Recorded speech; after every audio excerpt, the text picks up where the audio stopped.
Hey guys, Dr. Bodle here. Now, we have talked fasting before, and you might recall that we came to the conclusion that fasting is neither good or bad, but it can have good or bad effects on different people. Instead, the key is whether or not fasting is a fit for you. But as I continue to work with more patients and also learn from all of you, I've found that there are a few good indicators that can tell us whether or not fasting is a good idea for us. And I wanted to share that with you today. That way you have more of a framework to work from. So in today's video, we're going to talk about what fasting is good for, what kind of people tend to do better, and what type of people tend to do worse, and the way that I like to approach fasting currently for my patients with Hashimoto's. And before we jump in today, please remember to like, subscribe, leave me a comment if you have any questions, and ring the bell for notifications. That way you're kept up to date on the best natural strategies to support your Hashimoto's and hypothyroid symptoms. As always, I really appreciate the support. So what is fasting good for? Now, I'm sure that fasting could be applied to a lot of different situations, and different people would probably argue for one or the other. But in my practice, I like to consider fasting as a strategy when three different situations come up. The first one is when I think someone's body needs a break.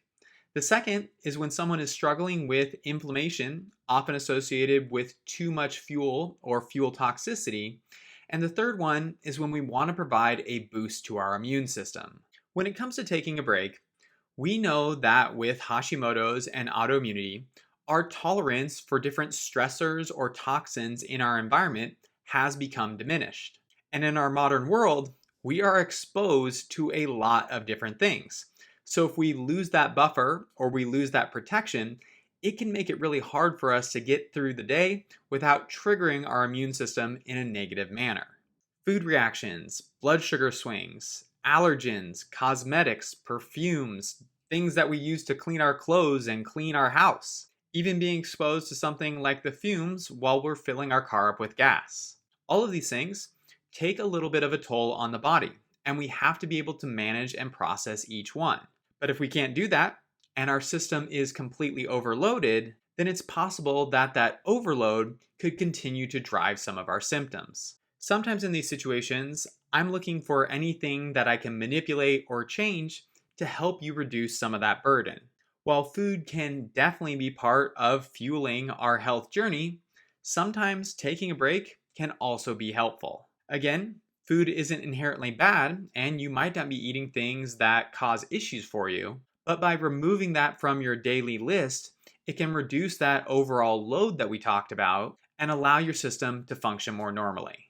Additionally, some people are eating so frequently or so consistently throughout the day that they never give their body and their digestive tract the normal amount of time that it needs to rest and recover. Our body has normal, healthy cycles to it, and demanding that it continues to digest food, even if that food is relatively healthy, doesn't allow for the normal repair and recovery phase that our digestive tract needs, which can then also contribute to some of our symptoms. The second situation where fasting can be helpful is when people have too much fuel in their system. They're starting to see elevations in things like blood glucose and triglycerides. They potentially have a significant amount of weight to lose, and they may have developed fat around their organs and been diagnosed with things like fatty liver disease. Extra body fat, in and of itself, has a low-grade inflammatory impact on the system. And if we keep eating in a way that continues to promote these elevated fuel levels in the blood and additional weight gain, then we will likely have a very difficult time being able to manage that inflammation. One way to combat this can be periodic fasting. If we have too much fuel in the system, then we want to reduce the amount of fuel that we are bringing in externally. This can encourage our cells to use up some of that fuel that's in the bloodstream. It can also help our body to start breaking down some of that fat. Fasting can help to shift our hormones. And instead of keeping our body in a state of constant storage, we can begin to reverse that physiology and use it to our advantage. And finally, fasting can also be very helpful to support our immune system and promote things like autophagy. Now, depending on what resource you look at, autophagy is going to start at different times during your fast. And I'm not sure if this is because there's discrepancy in the research or if it's just because it's going to vary from person to person. But it's possible that there could be increases in autophagy at 16 hours of fasting, all the way up to maybe not starting in any significant way around 2 days of fasting. Now, for those of you who don't know, autophagy is a natural process in our body where we break down and essentially recycle old and broken cells, proteins, and enzymes. And interestingly enough, defects in autophagy have been linked to things like cancer and neurodegenerative issues. But when it comes to people who have autoimmune conditions, especially those of you who might have some neurological symptoms on top of your thyroid issues, autophagy can be a great way to provide a reset to our immune system and also promote cleanup within the brain. By removing cellular debris from our periphery and our central nervous system, we can reduce inflammation and reduce stress on our immune system. Again, these aren't the only things that fasting can be good for, but in a world where it sometimes feels like there's a million different things that we could be doing, we want to make sure that we pick things that are effective and focused on what we're dealing with. And these are always the situations that gets me thinking about fasting, and I make sure to put it on my short list as potential strategies that we might want to use for that person. But like we said before, even though it might be a good fit for the condition, it might not always be a good fit for the individual. And at the end of the day, that's what we want to be focused on. The way that I usually assess whether or not fasting could be a good option for someone is by once again looking at the status of their fuel. If there's someone who tends to run with normal or elevated fuel levels, then generally speaking, they often tolerate fasting better. If there's someone who tends to have lower fuel levels or has been diagnosed with hypoglycemia or has chronic stress, then again, generally speaking, fasting isn't always the best option. In the first situation, where someone typically has normal blood glucose and normal triglycerides, or elevated blood glucose and elevated triglycerides, taking fuel or calories away from those people either keeps them in the normal range or can bring them from those high levels back down into a normal range. However, if your body is already stressed to the max, your fuel levels are low, and your endurance is non-existent, then you are likely relying on your food to keep you going and make sure that your fuel levels don't crash. This is the big key though. When people's fuel levels get too low and when they crash, that is an additional inflammatory stress on the system. And if we add that to a list of symptoms that someone is already dealing with, there's a high likelihood that it will highlight all of those problems and make the person feel worse.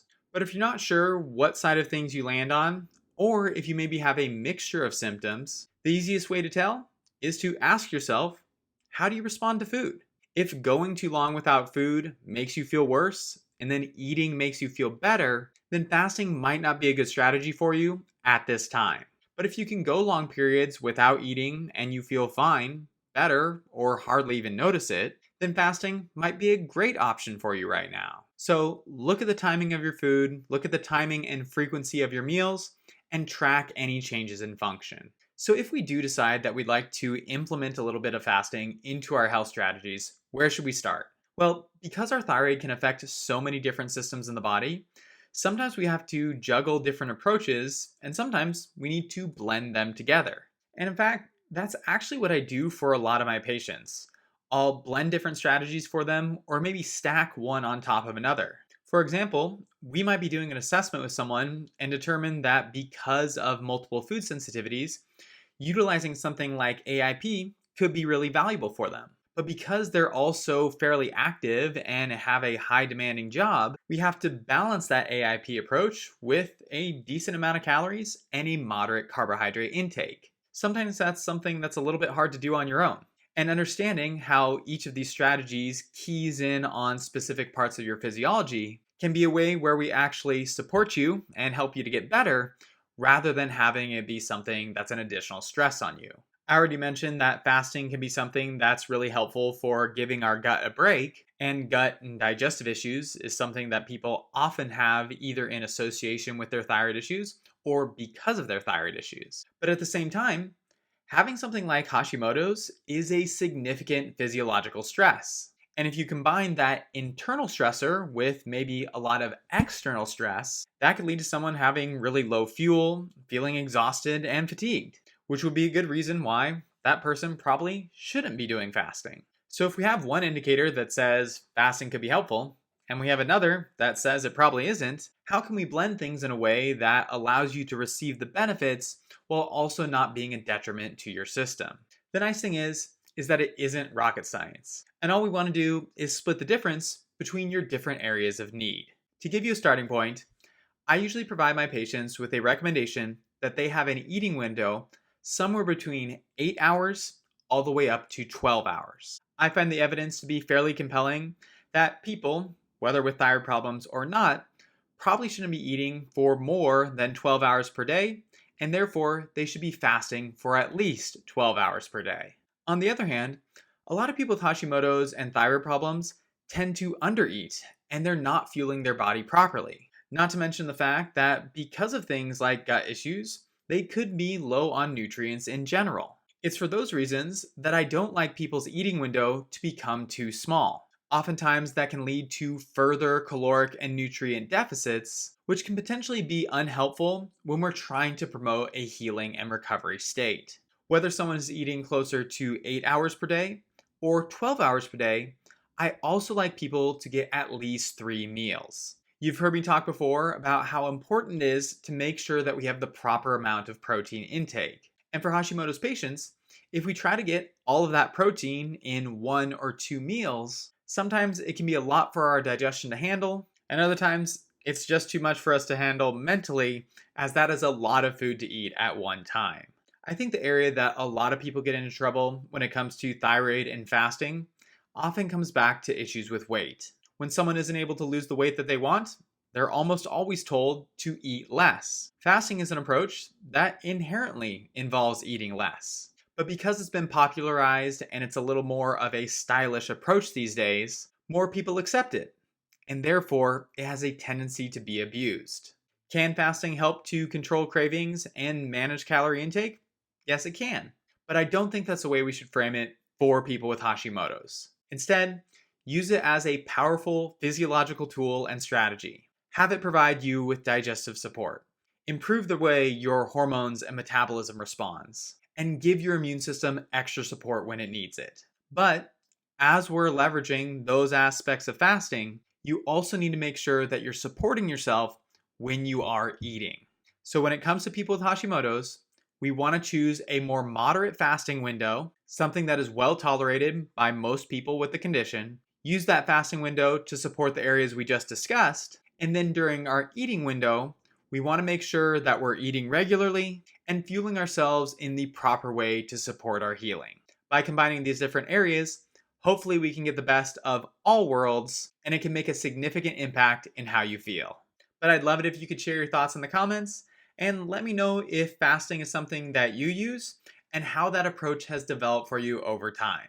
Also, if you like this video but need more help and you're interested in working with me one-on-one, either in person or virtually, you can always start that process by sending an email to contact@seattlethyroidhelp.com.